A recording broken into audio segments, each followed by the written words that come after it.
I recently had the privilege of studying abroad in Japan, but how exactly did I get here? Well, let me tell you about how I did it, and how you can too. This video is aimed at those who struggle financially and are a little on the fence about attending a study abroad program.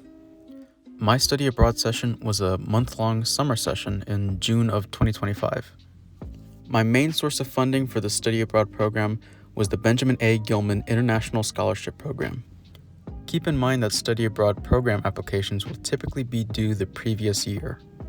In my situation, the Gilman Scholarship application was due October 10th, which is before my school study abroad application, so it's very important to make sure that you're keeping track of deadlines. With that being said, should you be selected and meet all their criteria, you can expect to receive a reward of up to $5,000 for your study abroad program. In today's economy, that may not sound like much, but for people that would otherwise never be able to afford studying abroad in the first place, it's game-changing. Bear in mind that the Gilman program is very selective, requiring 4 short essay responses and prioritizing individuals demonstrating a very high financial need. However, since it is a government-sponsored program, it also prioritizes veterans. The 4 essays might sound daunting at first, but trust me, they're not as bad as they might sound, and as I always say, just getting started is the hardest part. For the first essay, think back as to why we take general ed courses in college. Our major courses are important, yes, but general ed helps us become more well-rounded individuals. College is more than just earning a piece of paper. It's about developing you as a person. I would consider writing about how studying abroad vastly increases your academic and personal development by offering a new perspective, and absolutely mention how exactly it would help you in your major. The more passionate you are, the better. As for the second essay, one of the most important skills you can develop by studying abroad is intercultural communication, which involves navigating cultural and linguistic barriers. Try to be specific and bring up what kinds of classes you'll be taking while studying abroad, and focus on how taking the class abroad would be more beneficial to you than just taking the class at home. Try to tie things back into your major as well in order to make a clear connection between you and your chosen program. Keep in mind that when you're studying abroad and interacting with the locals, you're not only representing your school, but your country as well. And this should go without saying, but it's important to give respect to the local culture and its people, no matter what country you're going to. Consider that what you might think is normal or acceptable might not appear that way to someone else. I would write about how when speaking with a local, not only are you learning from them, but they're learning about you as well. Even if it is brief, a connection is being formed between you and the locals, so try and foster this as best as you can. After your study abroad session ends, you're required to do a follow-on service project that pertains to your experience studying abroad and with the Gilman program. For this, try to really play into your strengths and see what's feasible for you. Are you good at writing? Consider creating a blog. Do you feel comfortable public speaking? Then consider presenting some sort of workshop or info session at your local school. Try to be creative and original. If you're still not sure or need more advice, try speaking to your school's study abroad advisor to see if they can help you out. As someone who lives in a small rural town, I never once thought that I'd be able to study abroad and wondered if it was even worth it in the first place. But a close friend of mine who studied abroad at the University of Oslo in Norway highly recommended it to me. Life-changing was one of the words they used to describe their experience.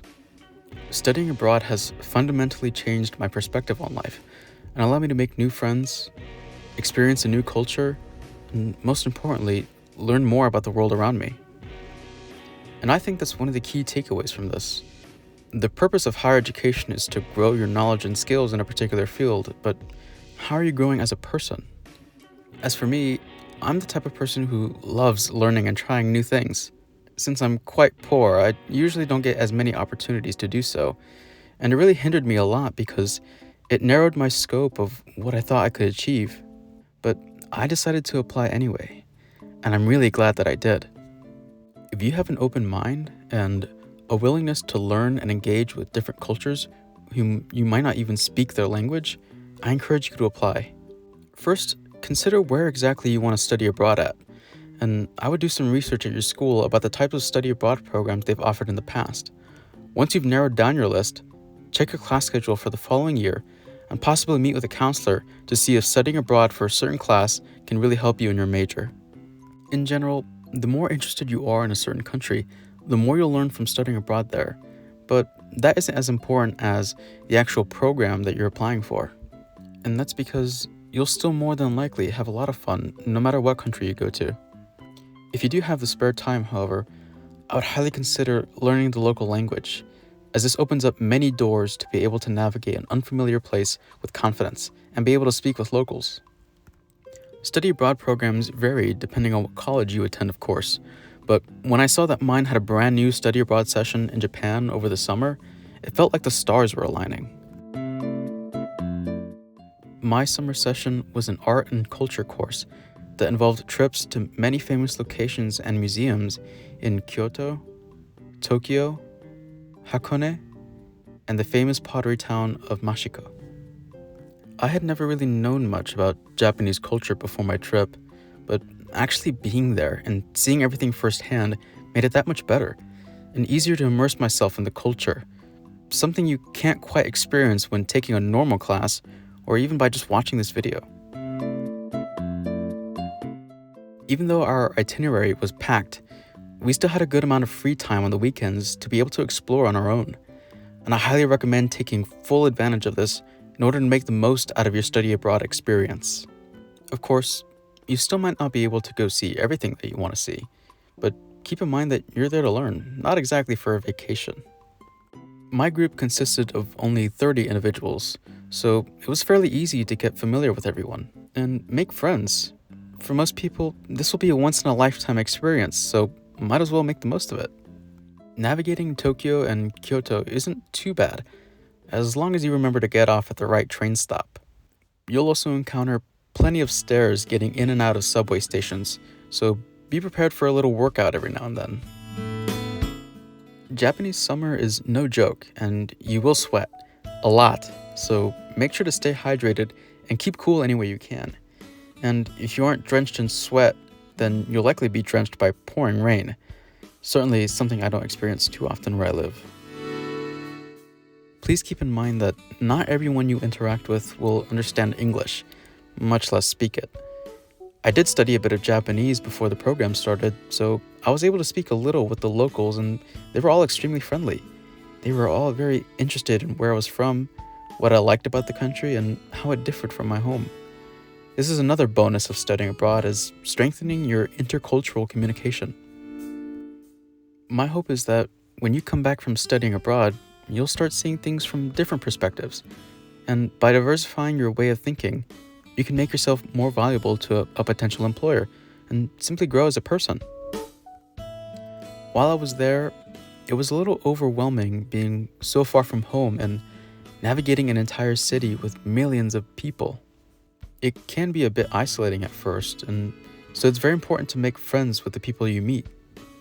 Even though you may not realize it, each person we meet changes us little by little, and I guarantee you won't be the same person when you come back home.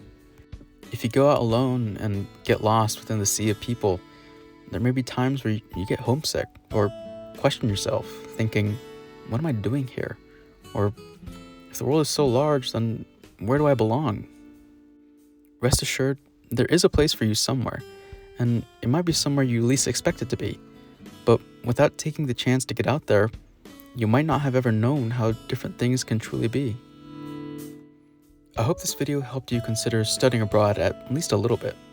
And in my own personal opinion, I think everyone should study abroad at least once. If you are interested in studying abroad, please consider the Gilman program, and good luck to any prospective applicants.